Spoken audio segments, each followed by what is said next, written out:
Assalomu alaykum, mening ismim Azamat. Men shu 5-6 yildan beri issiqxonada, teplitsada ishlayapman. Shu paytga deyim bodring, pomidor ekdim. Shu paytgacha boshqa o'tlarni ishlatib ko'rdim. Mana bu yildan boshlab pomidor ko'chatlarimizga dunyo o'tlarini berishga qaror qildik. Pomidorimizga katta yordami tegdi. Pomidorimizga gullashiga, tuynaklashiga katta yordami tegdi.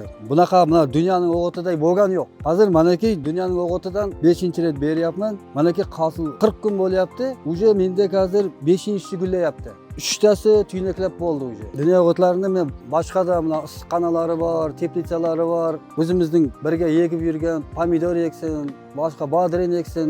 Albatta boshqalarga ham maslahat beraman. Dunyo o'tlarini olib ishlatsangizlar bo'ladi. Dunyo o'tlari yaxshi. Bundan o'zi arzon, o'zi foydali. Nima yegadi shularga men maslahatim dunyo o'g'itlariga ekishiga 100% maslahat beraman.